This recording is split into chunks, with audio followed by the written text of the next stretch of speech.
Good afternoon, and thank you, President Huddleston, for hosting this important gathering here today. Today, for the first time ever, an administration is releasing guidance under Title IX of the Education Amendments of 1972, explaining how schools and colleges should deal with sexual violence. Sexual violence is one of those issues we all wish didn't exist, and too often our society has chosen to ignore it rather than confronting it openly and honestly, and that denial must end. Every school would like to believe it's immune from sexual violence, but the facts suggest otherwise. According to one widely referenced study, 1 in 5 women is sexually assaulted while in college, and women are not the only victims. About 6% of male college students also report being sexually assaulted. And the problem is not limited to higher education. Recent data show that there were nearly 4,000 reports of sexual battery and over 800 reported rapes and attempted rapes in our nation's high schools. By some estimates, more than 1 in 10 high school girls is physically forced to have sex in or out of school. Moreover, these figures are probably low because we all know sexual assault is a notoriously underreported crime. It carries overtones of shame and insecurity. Victims are more likely to suffer academically and to suffer from depression, drug, and alcohol abuse. And tragically, some of them take their own lives. Police and prosecutors have the job of investigating sexual assaults and enforcing the laws, but educational institutions, including K-12 schools, colleges, and universities, also share a responsibility under federal civil rights laws. Today's guidance, which is being sent to all school districts, colleges, and universities that receive federal funds, spells out those responsibilities. It also provides practical examples of how schools can meet those responsibilities. Our guidance discusses proactive efforts schools can take to prevent sexual violence. It provides examples of strategies that schools and our Office for Civil Rights are using to help end sexual violence and remedy its effects. Schools must make sure that victims know their rights and are kept informed during investigations, some of which can drag on for months or longer, creating undue stress for the victim. Schools must give victims the supports they need and protect them from a suspect who may be free on bail while charges are pending or still on campus during a Title IX investigation. The guidance recommends suggestions for outreach, campus climate, and training and technical assistance for school personnel. We explain the responsibility of schools and university faculty for assaults that occur off campus. We explain how schools can use disciplinary procedures to resolve complaints involving sexual violence. We explain legal issues around sexual violence and the school's civil rights responsibilities and how Title IX offers added protections to sexual violence victims. When incidents occur, our Office of Civil Rights, which is being led by Assistant Secretary Russell Ali, who's doing an extraordinary job, can help and can receive complaints in any of our 12 regional sites across the country. Our office can launch proactive investigations, and in fact, some are currently underway. Several others have been resolved, and they now have on-site monitoring to ensure that schools and colleges keep their commitments. As caring adults, as parents, and as leaders, we must deal with the brutal truth. And the facts around these incidents can be shocking. More and more incidents where young girls are subject to gang rape, schools where sexual assault victims are publicly humiliated and ostracized, colleges that have allowed the defendant to present witnesses but not the victims.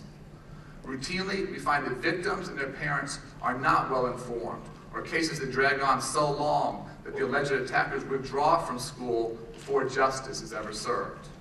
We find cases where the victims are not taken seriously because they used alcohol or otherwise broke school rules leading up to or during the assault. We have even had cases where colleges imposed gag orders on victims or threatened them with disciplinary charges if they told anyone about the outcome of an investigation. The misplaced sense of values and priorities in some of these cases is staggering. So there's a great deal of information spelled out in our guidance, and we have offices all across the country to help schools and universities address these issues. We have to do better, and we have to do better now. Our first goal is prevention. That's so critically important. Prevention through education. Information is always the best way to combat sexual violence.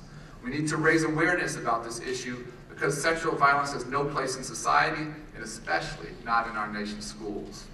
Our larger goal is to help make sure our nation's schools and colleges are free of any form of physical threat or bullying. And we also have an Office of Safe and Drug-Free Schools to support student safety programs. Between these two offices, we are deeply committed to the safety and security of every student in America, because we know that if children and young people aren't safe, they can't learn. It's as simple and as fundamental a priority as that. And we're very, very fortunate to have an extraordinary partner, friend, and leader in this effort, the Vice President of the United States. Vice President Biden has been active on this issue throughout his long and distinguished career in government. In the Senate, he authored the Violence Against Women Act in 1994, and in the White House, he has been a voice of reason, wisdom, and passion on these issues and on so many others. No one I know is more committed to protecting our children and young people and giving them every opportunity to thrive and to succeed in the classroom and in life. And I also know how lucky I am to work with and for the Vice President. He's been an extraordinary mentor and role model for me since I came to Washington. We're going to hear from the Vice President in a moment, but before we do, I want to introduce Sarah Jane Bebo, who is a student, an advocate, and a counselor, and a leader on this issue. She has made this issue her life's work, and it's an honor to have her join us today at this historic announcement. Please welcome Sarah Jane Bebo.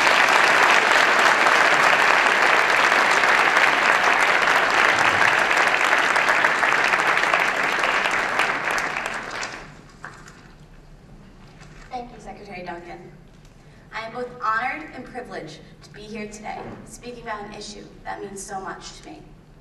It's no surprise that you chose UNH for your announcement, because we have a dedicated and determined student body and an amazing sexual assault prevention program that is so unique to a college campus. It's extremely difficult and risky for a victim of sexual assault to reach out and get help. But our SHARP program has a 24-hour crisis line and services right here on campus to support victims of sexual assault and provide them and their family and friends with resources to begin the healing process.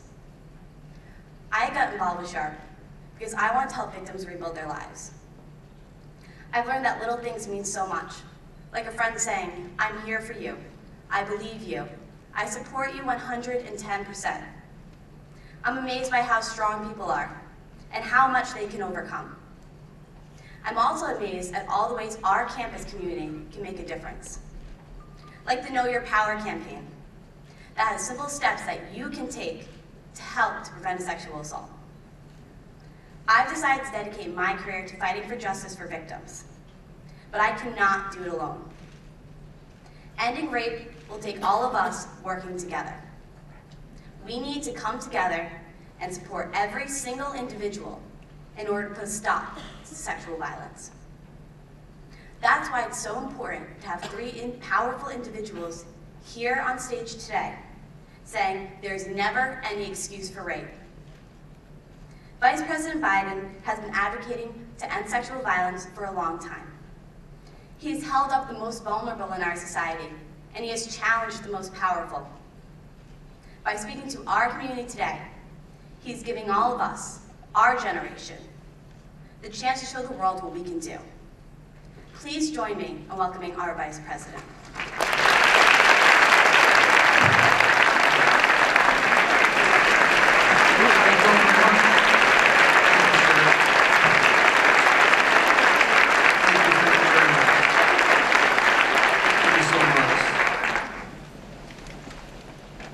Sarah, thank you for the job you're doing and for this significant skill with which you do it. Mr. President, I'm accustomed to saying that every morning. It's good to see you, Mr. President. I won't expose you and tell you your University of Delaware connections, but thank you most of all for allowing a University of Delaware graduate to be on campus here. I appreciate it very much, and it's good to be back. Also, we have with us today, I'm told, New Hampshire State Representative Timothy Horgan. Representative Horgan, are you here? Good to see you, man. And also Jenna Roberts, State Rep Jenna Roberts. Nice to see you, Jenna. And also, I see a very good friend, two of my closest friends up here, former Chief Justice Broderick, now Dean Broderick, and the guy sitting next to him is a federal judge who I had the honor of suggesting would make a good judge, and he sure has done that. Mr. Judge, how you doing, man? Good to see you. Folks, it's good to be back here. There's a great deal of talk, a great deal of subject matter we can talk about today in any college campus, from the economy to foreign policy to the unrest in North Africa, from North Africa to the subcontinent of India. There's a great deal on America's plate today. And any one of the subjects or subsets of subjects I just raised would be worthy of discussion on a great university's campus. But I want to talk to you about something I believe very, very strongly in, and I'm absolutely convinced we can make a difference in. And that is how to improve the measure of our decency as a society. How America is viewed and how we view ourselves. I'm not talking about those divisive social issues that divide us based on ideology.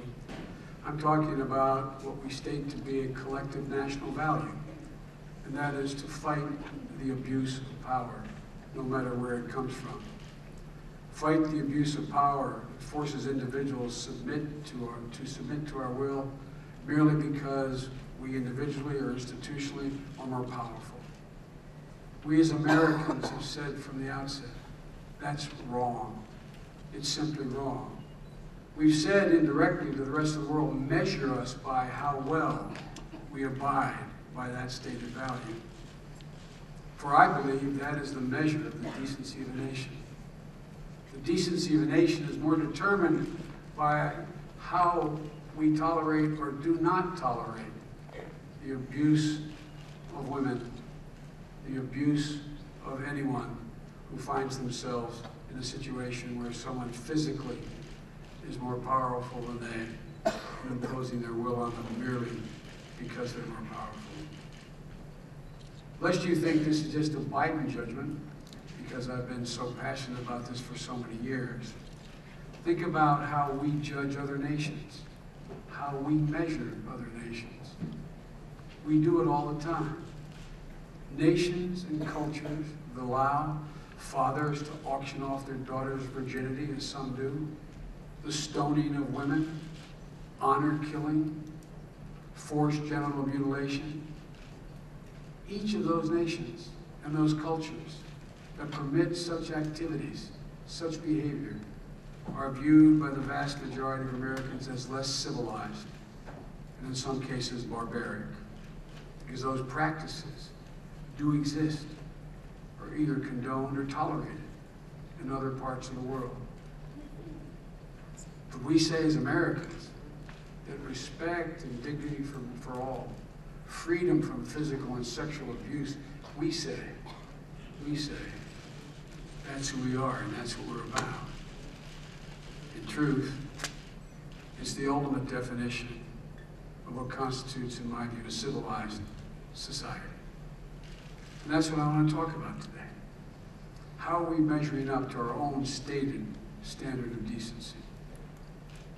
I'm here to talk with you about physical abuse and sexual assault, and specifically on college campuses, and what we can and must do about it. You just heard from Secretary Duncan, who is literally the star of the cabinet. This guy is totally, thoroughly, I mean it sincerely, and I've said it from the outset. You've heard me say it, John. This guy is thoroughly authentic. Everything he does and says is who he is. And he laid out for you, at least in more definition than I'm going to now, because I want to speak about something even broader, the announcement that we're making today, and we've made today, and he made today. You know, we've come a long way. We've made a lot of progress in the last 20 years since the Violence Against Women Act was enacted. It's the first time as a nation we publicly acknowledge, at least at a federal level, that there was this dirty little secret that existed even in American society. The domestic abuse of women.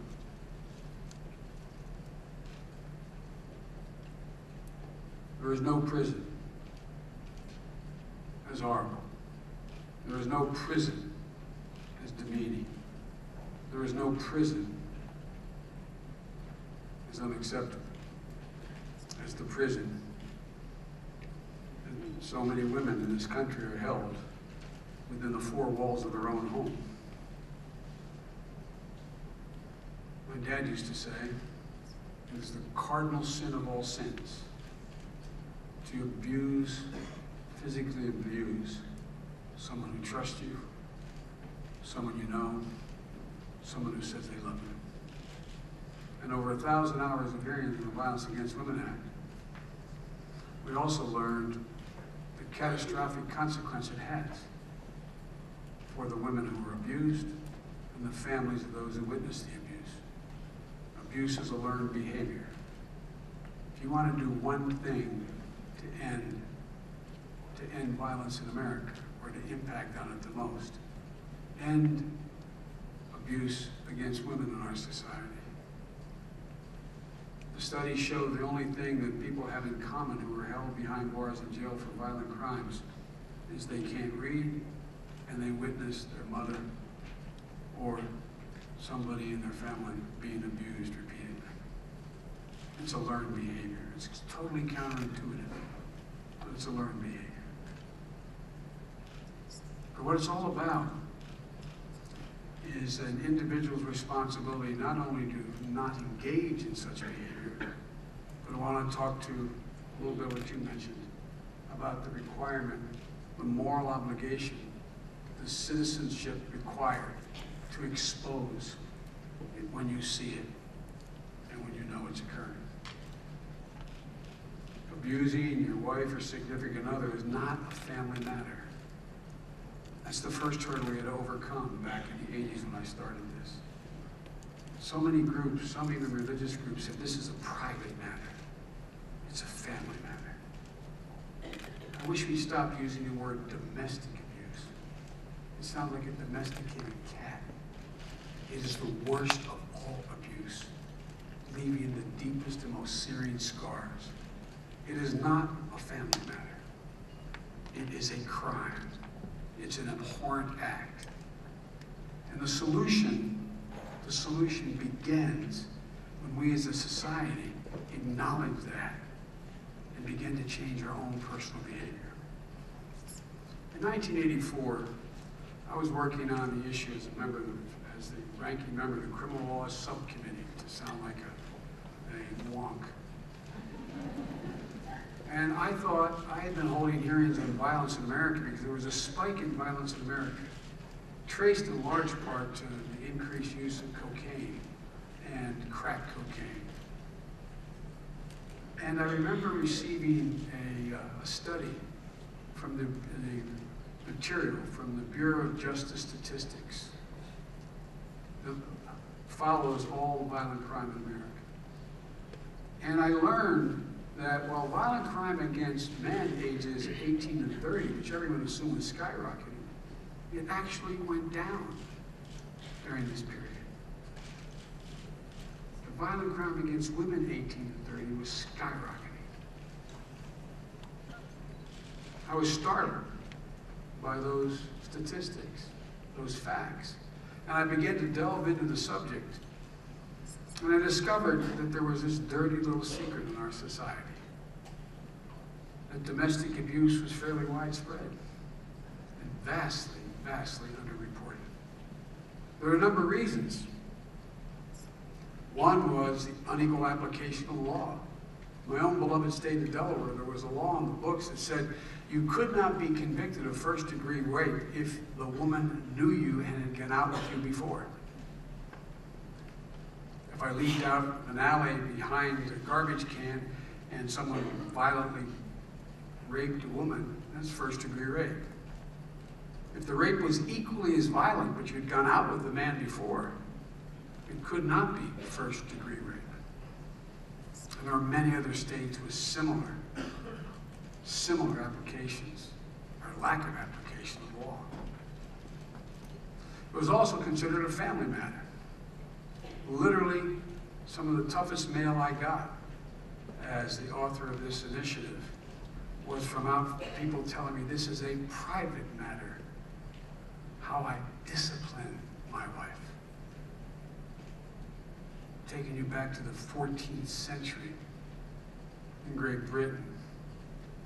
You all know the origin of the phrase rule of thumb.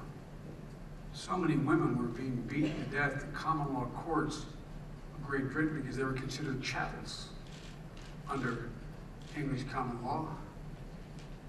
They came up with the common law rule, said you could not punish your wife with a rod that was thicker than the circumference of your thumb. There's another reason why it wasn't being reported. The overwhelming stigma of reporting such a crime. Women were not only embarrassed, fearful, but they often got blamed. And they often got, figuratively speaking, raped in the criminal system once it went on trial. Figuratively speaking. There was also the issue, which is time-honored and continues, in a nation which rightly says you're not guilty until you're proven, you're not guilty until proven guilty beyond a reasonable doubt. It is that one crime that seldom has witnesses, and it's he said, she said. These were all brought home to me, these impediments, and focused when I was given a study that was published in Rhode Island in 1988, a respected study. It was a study of junior high school students throughout the state of Rhode Island. And astounding, there were many, many eye-opening things in the study, but one of the questions that stuck in my mind asked of the students was, if a man spent money on a date with a woman, was he entitled to force sex on that woman? An astounding 25% of the young boys said yes. But even more astounding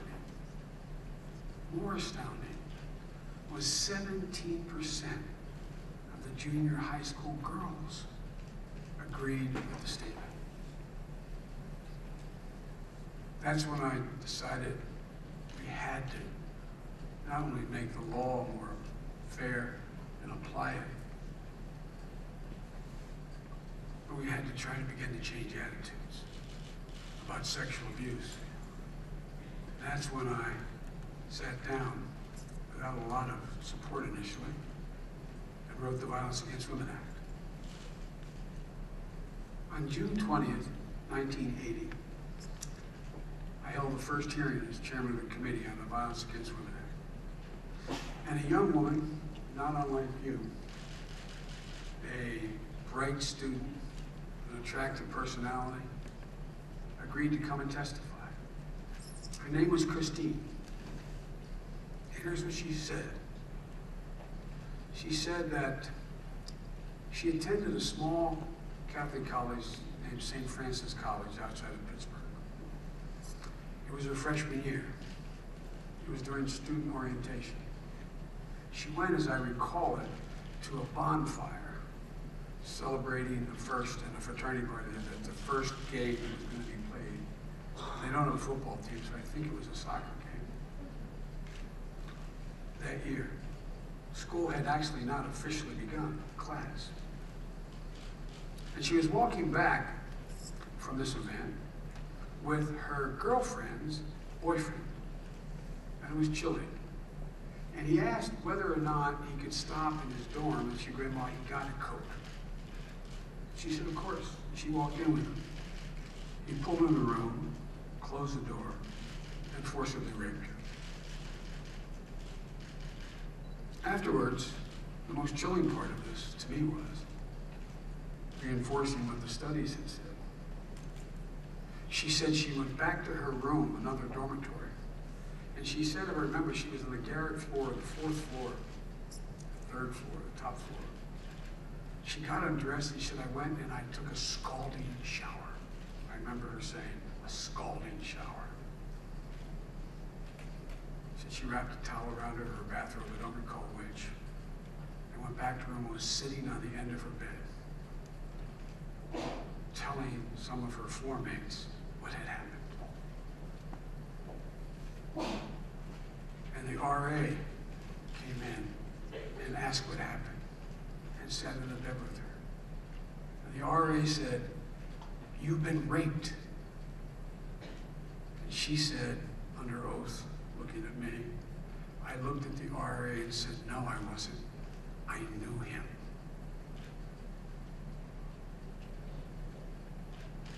No, I wasn't. I knew him. This was an intelligent. She went on to switch universities, graduated with a degree, was a first-rate, intelligent student from a middle-class family. Later that year, we had another young witness. We had many. But to make another point that we didn't want to acknowledge, and those studies acknowledged, we had another young woman who came and testified, older, that exposed another unspoken cultural norm about who's responsible when such things happen. Her name, you may remember, was Marla Hanson, Henson. Took a lot of courage to come and testify. She was a model in New York City. She lived in an apartment complex. And the owner of the complex kept importuning her to go out with him, and she kept refusing. And I guess it basically amounted to harassment, how often he kept asking her out. And so, at work, a modeling job, she got a call from her landlord, who was in New York City, a large high-rise apartment building, and said, I'd like to meet you in the bar that was in the basement of the building, in the ground floor of the building, to discuss your rent with you. So she left work and showed up. He was there. He asked her out again. She would not go. And when she was leaving, he walked outside, and 2 or 3, I'm not sure the number, I don't remember the number, thugs grabbed her and slashed her face with a razor. Would not go out with the landlord. She wasn't going to be, quote, attractive enough to go out with anyone. He was convicted. But I had spoken to her earlier, and I knew what she was going to testify to. I said, what was the response you got when you reported this? Not from the police or bystanders, but from friends and family. She put her head down and she said, they asked me, why was I in a bar? Why did I go to that bar? I should have known better.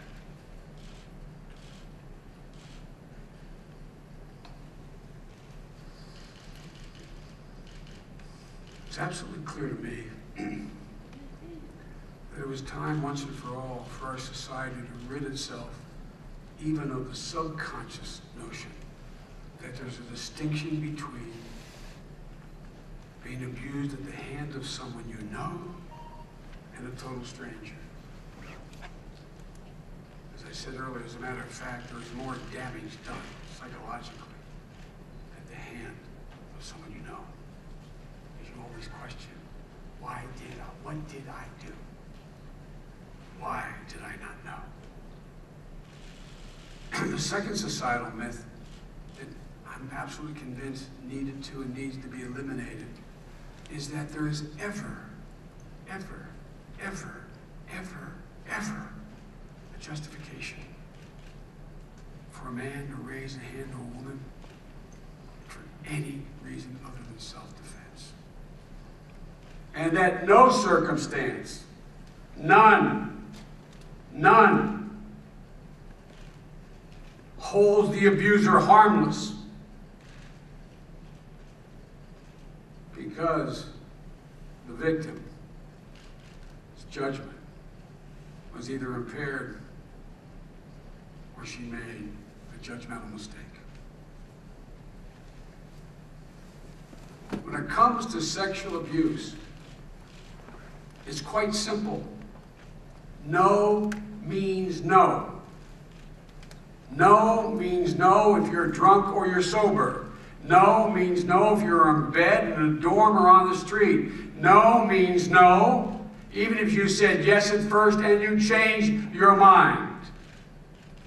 No means no. And it's a crime to disregard no. The allocation of blame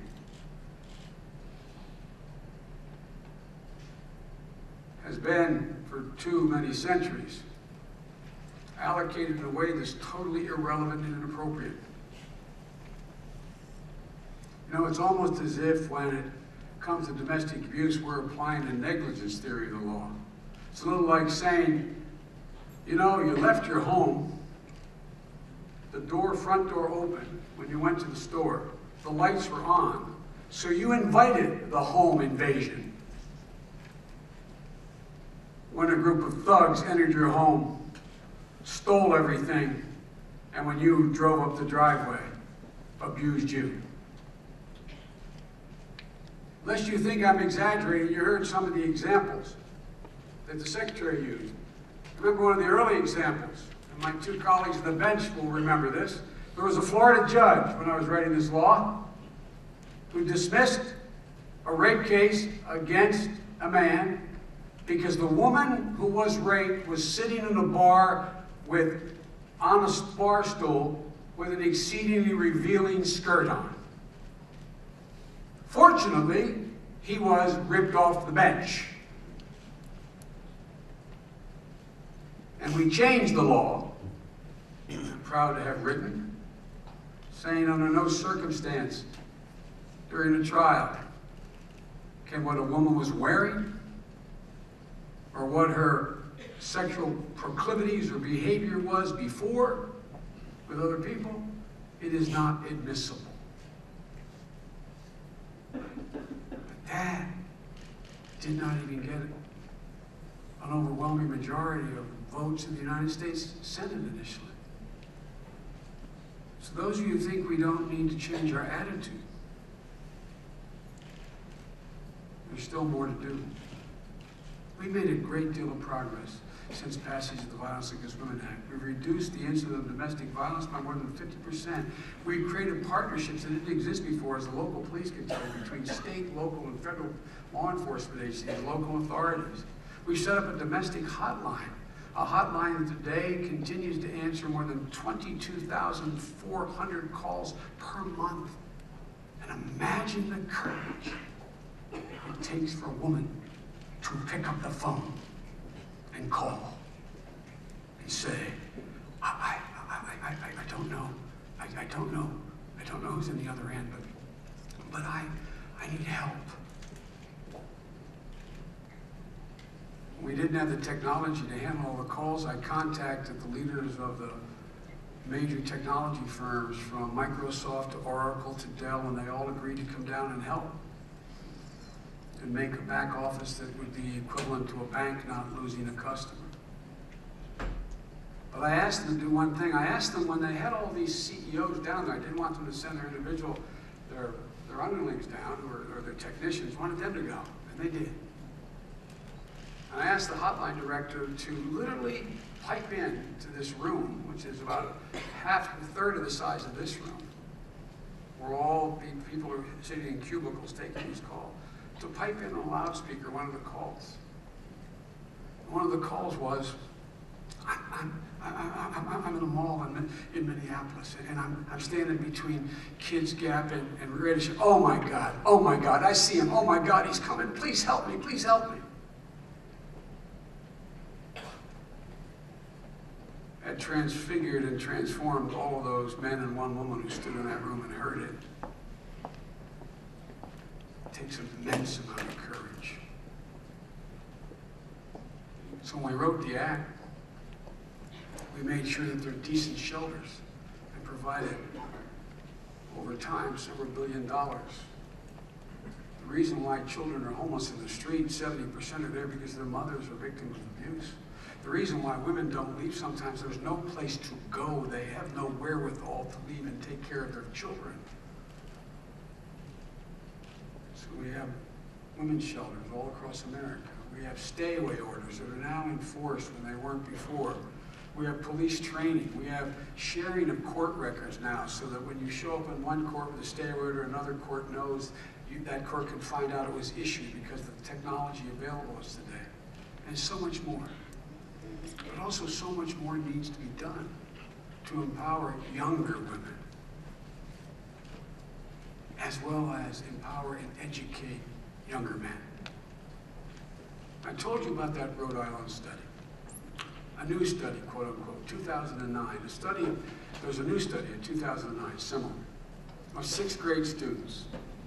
We found that 1 in 4 thought it was acceptable for boys to hit their girlfriends. I understand, this is a difficult period in everyone's development. Pre-teens, adolescents, and teens.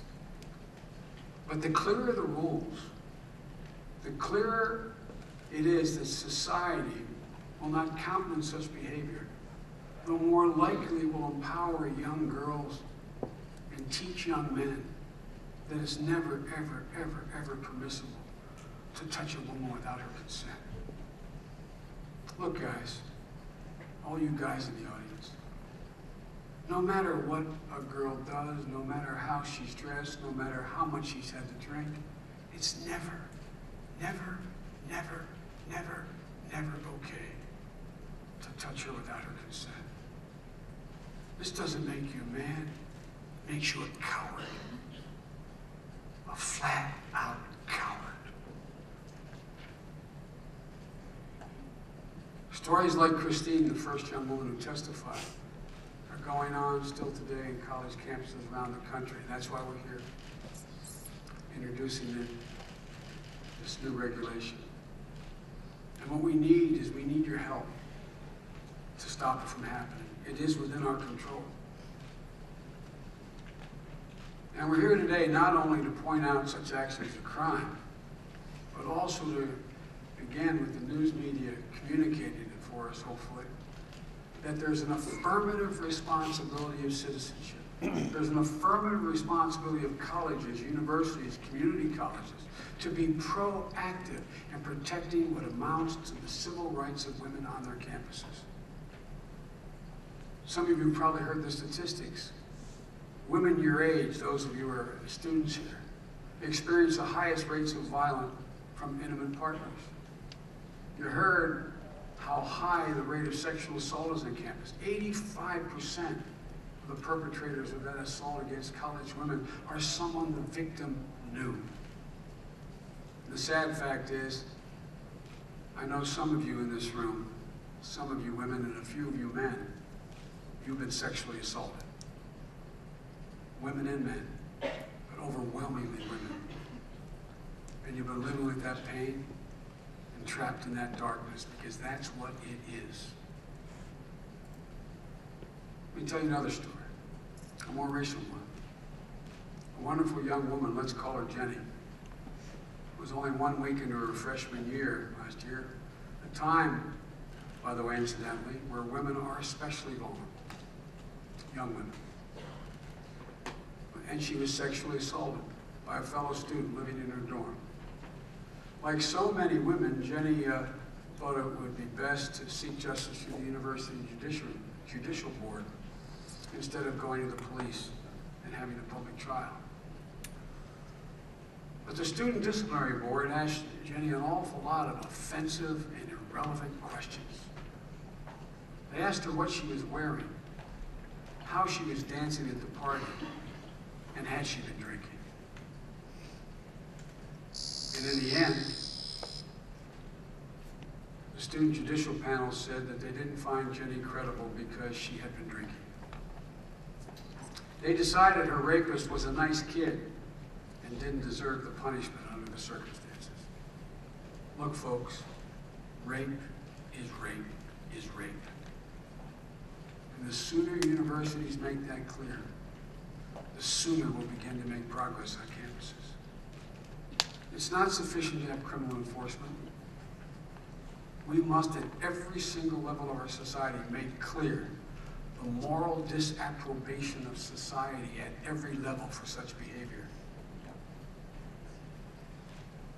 And by the way, conventional norms change.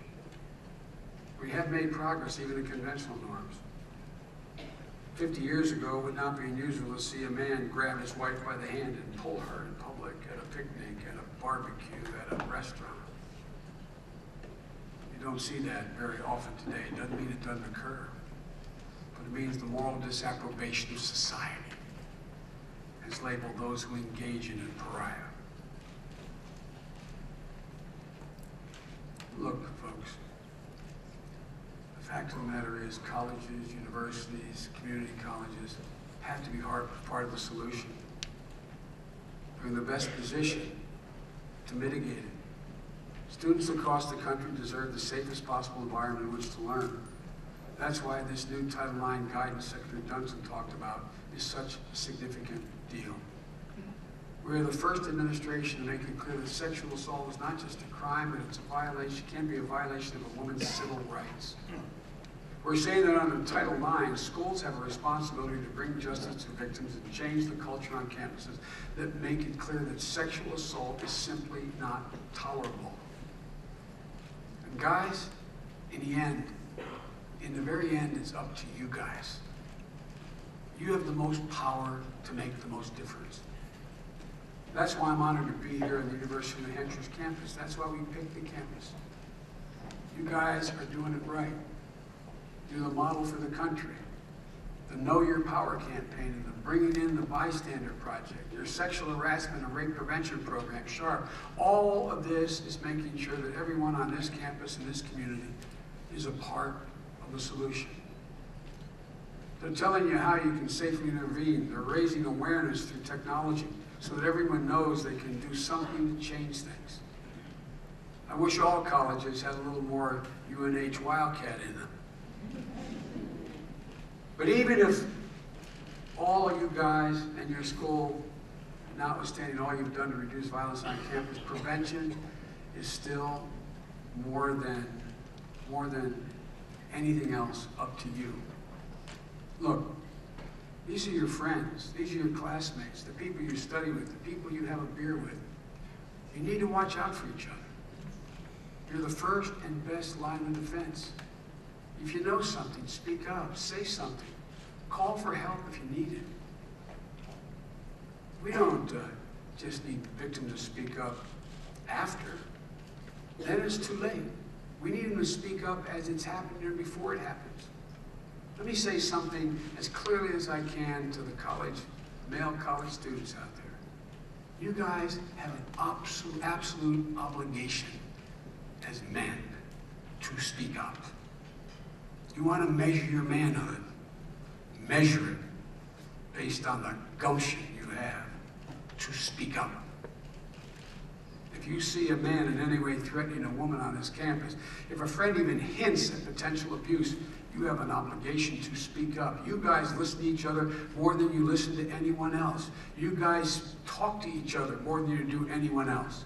Peer to peer, friend to friend. We know what works best, and that's how real change happens, peer to peer. The more and more you bring attention to the issue, the less and less the behavior goes unnoticed, unreported, and unpunished. And the more and more attitudes begin to change. Because really, changing attitudes is what we need to do most. Folks, if we're going to end violence, not reduce it, end it, we're going to have to change attitudes. That's the core of the problem. That's where we have to aim. And you are all in a position to help us do that. For all our progress, there's still a great deal more to do. As many as 1.1 million, 1 million women are victims of rape. 1.1 million. And a significant number are never reported. To put that in perspective, the entire state of New Hampshire is 1.3 million people. 15.5 million children are exposed to abuse every year and go on to be those who abuse. 1 in 4 women in the United States will be victim of domestic abuse in their lifetimes. That is, unless we do something to change it. I've given you some statistics. With each of those numbers, it's a single person. Somebody like you. Somebody you know. Somebody who needs help. There are people in this room who need your help. There are people on this campus and around the country who need your help. And you have the power to help them. So use it. There's no blanket solution. This is one woman at a time. One woman at a time. All of us have our work cut out for us. But trust me, attitudes can change. Look at how attitudes have changed in this country on so many other issues. Violence against women can end. But it can't happen without all of you speaking up and acting. Making known sexual assault, violence against women will not be tolerated anywhere, anytime, for any reason, period. There's a quote from a late rabbi, Menachem Sharonson, and it goes like this. It says, every living thing, and especially a living person, must not remain static, but he is expected to grow from strength to strength. He must always add, even if he has already achieved good things and holy things. He should never be satisfied with what was achieved yesterday, no matter how perfect or good it was. No matter what we have done thus far in this subject, we need to do more. No matter how strong we are now, we need to pass that strength on to others. We must never be satisfied with what we achieved yesterday and keep working toward a better tomorrow for our mothers, our daughters, our sisters, and all those men who find themselves in abusive situations. So I'm asking you guys, I'm not going to ask you to stand, but I'm asking you privately, take a pledge to yourself. Promise yourself you will speak out. You will speak up. And by the way, it takes a lot of courage. It takes a lot of courage to defy convention. But promise yourself. So stand up. As I said, this could be your sister, your aunt, your mother, a dear friend. You guys have it in your power to have the most impact. And women in the audience, no matter what your age, never, never, never accept the proposition, no matter what you did that wasn't physically violent yourself, that it was your fault if you were abused, your fault if you were raped, your fault if you were beaten.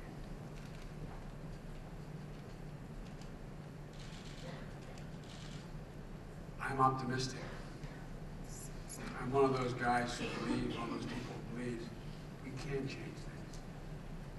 And individuals make a difference. Like your fellow student sitting behind me. I don't know how many women, she doesn't know how many women she's already affected. But I promise you, when you're alone, when you feel caged, when you're victimized, the single most significant thing that can empower you is to know someone's listening. Somebody knows you're not alone. apologize for my passion on this subject, but I was raised by a man who was the most decent person I ever knew. People ask me why I feel so strongly about this. Was my mother, my sister, my daughters, were any? Thank God, to the best of my knowledge, none was ever abused. But my father was insistent that the cardinal sin of all was a man to raise his hand to a woman or a child. It's contrary to everything we say we are as Americans. So I'll end where I began. The measure of our civility is how we treat those who are most vulnerable. And we have an obligation not only to lead by the example of our power, but the power of our example. Thank you all very much.